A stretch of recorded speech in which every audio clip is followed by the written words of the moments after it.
हरिहन्ताणं नमो सिद्धाणं नमो आयर्याणं नमो वज्रायाणं नमो लोये सव्यसाहुणं जीवमजीवं दव्वं जिणवर्वसेण जेणने दिष्ठं देविन्दविन्दवन्दं वन्दे तं सव्यदा शिरसा। पंच परमेष्टि भगवान की जय। आचार्य गुरुवर श्री विद्यासागर जी महामुनि महाराज की जय। कल आप लोगों ने तृतीय गाथा छंद में जीव के व्यवहार से प्राणों की बात कही थी और निश्चय के प्राणों की बात को समझी थी, और ये भी बताया था कि चारवाक मत का खंडन करने के लिए आचार्य भगवंत ने एक गाथा छंद दिया था, जो आप लोगों ने पढ़ा होगा, बच्चरख भवसारिच। अब क्रमशः इसका अर्थ अपन देखते हैं। बच्च का अर्थ होता वत्स। वत्स मतलब बछड़ा। जैसे जन्म लेते ही बछड़ा पूर्व जन्म के संस्कार से बिना सिखाए अपने आप अपनी माता का स्तनपान करने लग जाता है। इसका अर्थ है कि जीव पंचभूतों से निर्मित नहीं होता। जीव तो हमेशा से है और हमेशा तक रहेगा, ये नियम है। इसलिए संस्कार है पूर्व के। अब है अक्षर। अक्षरों का उच्चारण जीव जानकारी के साथ आवश्यकता अनुसार करता है। जड़ पदार्थों में शब्दोच्चारण की यह विशेषता नहीं होती। इसका अर्थ है कि जीव में क्षमता है, क्योंकि वचन बल है और जिह्वा तालु ओष्ठ आदि से शब्दों के उच्चारण निकलते हैं, तो जीव में ही क्षमता है। यानी कि जो पंचभूत मिल जाते हैं उनमें ये क्षमता नहीं है। अब है भाव। आत्मा यदि एक स्थायी पदार्थ ना हो तो जन्म किसका होगा फिर? यदि अपन कहते ना कि आत्मा यदि स्थायी पदार्थ नहीं, आत्मा एक द्रव्य ना हो, तो फिर जन्म मरण किसका होगा? ये तो समझो। इसका अर्थ है कि कोई जन्म ले रहा है तो कोई जीव कहीं से आ रहा है कि नहीं आ रहा, अपने आप अपने को लगेगा। तो इसका अर्थ है कि जन्म मरण हो रहा है, तो जन्म मरण किसका हो रहा है? जीव का नहीं हो रहा है। व्यवहार से जीव का हो रहा है। निश्चय से तो जो पदार्थ है, जैसे पर्याय बदलती है तो पर्याय बदल रहा है। मनुष्य पर्याय समाप्त हो जाएगी, देव पर्याय में चला जाएगा। तो इस दृष्टि से लें कि जीव एक स्थायी है, पंचभूतों से जीव की उत्पत्ति नहीं होती। अब है सादृश्य। अब देखो जितने भी जीव हैं उनकी सब कुछ क्रियाएं ऐसी हैं जो समान हैं। आहार, भय, मैथुन, परिग्रह, हर्ष, विषाद, सब जीवों में एक समान दृष्टिगोचर होते कि नहीं होते? चाहे एक इंद्रिय को देख लो, चाहे दो इंद्रिय आदि को देख लो, चींटी आदि को, सब में जी चीज़ें लगी रहती हैं। आहार है, भय है, डर लगता रहता है, परिग्रह की आकांक्षा बनी रहती, वहीं पर वृक्ष की जड़ें चली जाती हैं जहाँ पर धन गड़ा होता है। ये तो वृक्षों में भी देखा गया है। इसका अर्थ है कि चार संज्ञाओं के वशीभूत होता है तो कौन होता है? जीव होता है, ये जड़ नहीं होता। तो ये सब समान, इसका अर्थ है कि जीव हैं और जीव में सब समानता ये देखी जाती है। इसलिए जीव पंचभूतों से उत्पन्न नहीं होता है। अब है स्वर्ग और नरक। क्योंकि चारवाक मत तो न स्वर्ग मानता न नरक मानता। वो तो ये कहता है कि वर्तमान में जो तुम्हें मिला है, अच्छा खूब खाओ पियो, ऋण लेकर घी पियो, न स्वर्ग है न नरक है, कोई तुम्हें कष्ट भोगना नहीं पड़ेंगे। यदि ऐसा है तो फिर है ना, खूब खाओ पियो। लेकिन आचार्य भगवंत कहते हैं आपको पता नहीं है, स्वर्ग भी है और नरक भी है। क्योंकि जो अच्छा काम करता है उसका फल अच्छा मिलता है, जो बुरा काम करता है उसका बुरा फल मिलता है। तो बुरा काम, प्योर बुरा कर्म का फल नरक में मिलता है, और प्योर अच्छे कर्म का फल स्वर्ग में मिलता है, और शुद्ध कर्म का फल मोक्ष होता है। शुद्ध कर्म यानी अपने में रहने का स्वभाव, निर्विकल्प समाधि में लीन हो जाएगा तो मोक्ष हो जाएगा।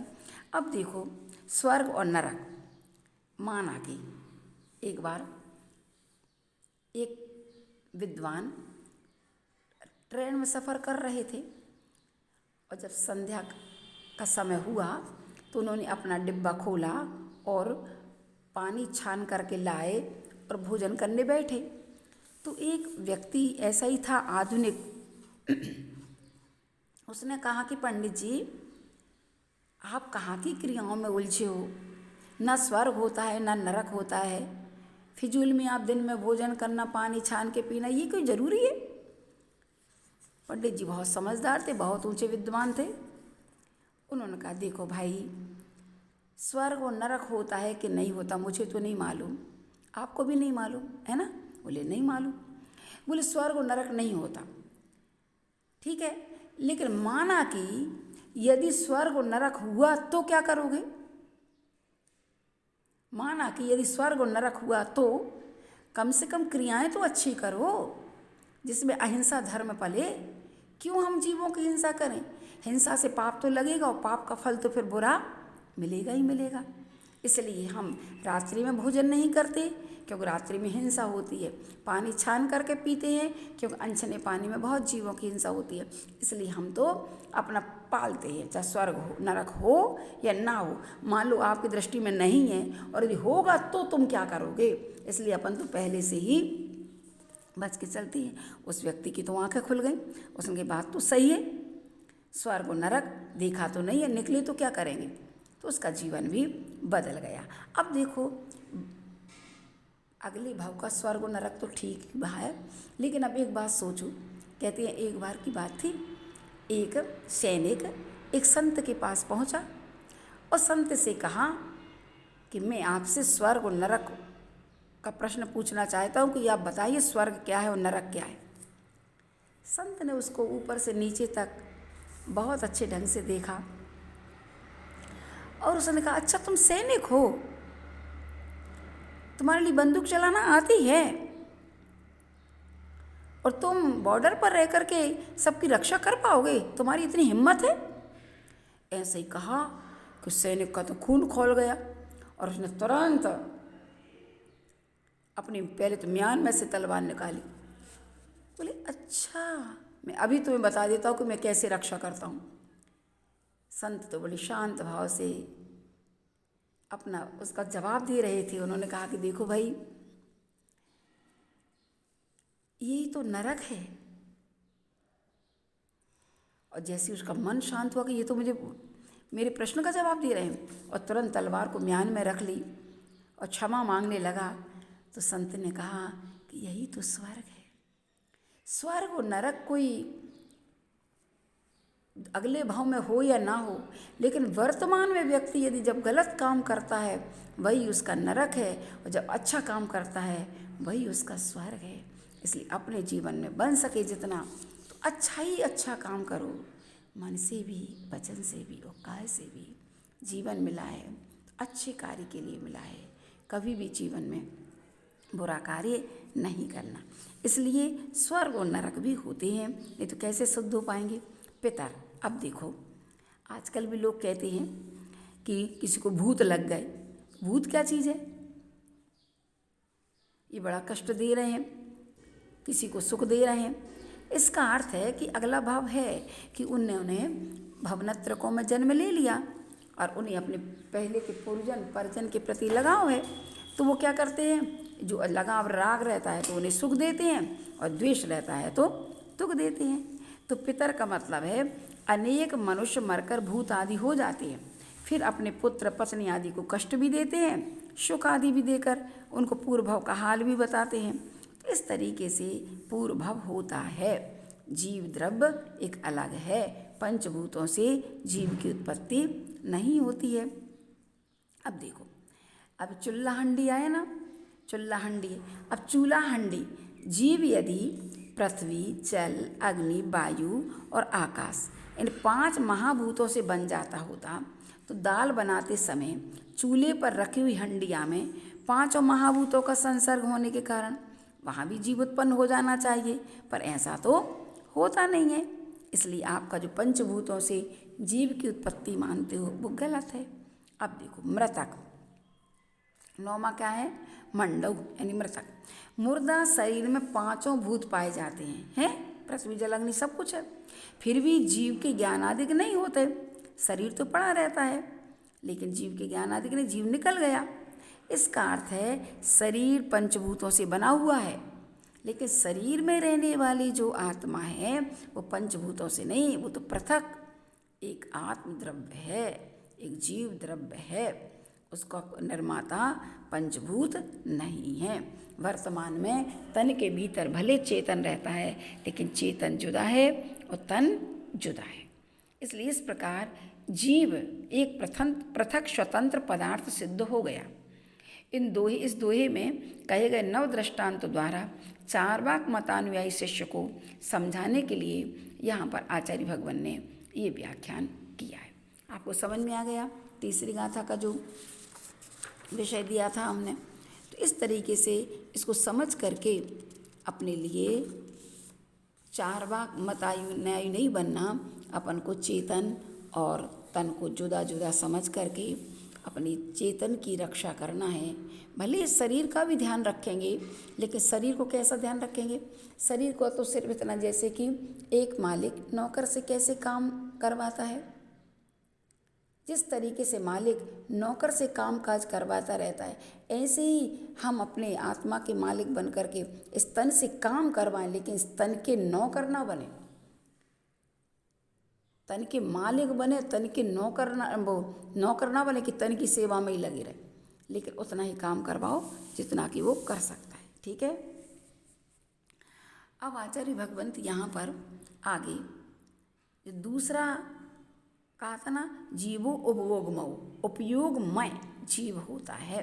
तो उपयोग बताए थे उन्होंने कौन कौन से, ज्ञान उपयोग और दर्शन उपयोग।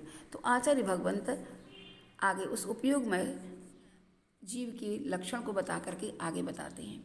ओगो दुबियप्पो दंसन नाणम च दंसनम च दुधा चक्कु अचक्खु ओहि दंसन मद केवलम नेयम। पुनः अपन उच्चारण करते हैं। ओगो दुबियप्पो दंसन नाणम च दंसनम च दुधा चक्कु अचक्खु ओहि दंसन मद केवलम नेयम। अब देखो इसमें कहा है उपयोगो, उपयोग दुबियप्पो यानी दो प्रकार का है। कौन कौन सा? दंसनम यानी दर्शन, और नाणम च और नान यानी दर्शन और ज्ञान है। दंसनम च दुधा, दंसन कितने प्रकार का है? 4 प्रकार का है। कौन कौन सा? चक्कु अचक्कु ओहि, चक्षु माने चक्षु दर्शन, अचक्कु माने अचक्षु दर्शन, अवहि ओहि माने अवधि दर्शन, दर्शन हो गया अवधि दर्शन।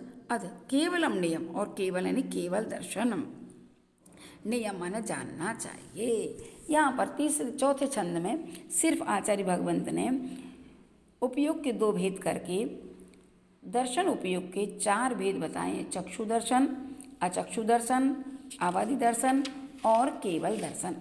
अब थोड़ा सा अपन देखेंगे कि आचार्य भगवंत ने जो दर्शन की बात कही है, तो दर्शन किसे कहते हैं? जो वस्तु के सामान्य अंश को ग्रहण करता है उसे दर्शन उपयोग कहते हैं। आचार्य पूज्यपाद स्वामी महाराज ने तो कहा विषय विषय सन्निपाता दर्शनम। विषय विषय का जो सन्निपात सामान्य से होता है वो दर्शन उपयोग कहलाता है। उसके बाद जैसे ही कि क्या, तो वो हो गया ज्ञान उपयोग। जैसे अवग्रह हुआ तो ज्ञान उपयोग हो गया। तो पहले ज्ञान उपयोग के पहले दर्शन उपयोग होता है छद्मस्त अवस्था में, और केवली के तो युगपद होता है। तो यहाँ पर जो मति ज्ञान के पहले जो दर्शन हुआ है, चक्षु दर्शन या चक्षु दर्शन, वो वस्तु के सामान्य को ग्रहण कराता है। और इसके बाद जैसे ही ये क्या, जैसे अपन आँख खोली तो एकदम सामान्य से दिखाई दर्शन उपयोग, फिर देखा कुछ है तो वो हो गया अवग्रह। क्या है ये? ईहा, अच्छा तो ये चीज़ है, ये अवाय हो गया। कालांतर में नहीं भूलेंगे, ये धारणा बन गई। तो इस तरीके से दर्शन उपयोग पूर्वक ही ज्ञान उपयोग होता है। उपयोग किसे कहते हैं? तो चैतन्य अनुविधायी आत्मा के जो परिणाम हैं उसको कहते उपयोग। आचार्य पूज्यपाद स्वामी ने कहा है। इस तरीके से हमने आज उपयोग की परिभाषा और दर्शन उपयोग ज्ञान उपयोग को जाना। अब दर्शन उपयोग किसे कहते हैं?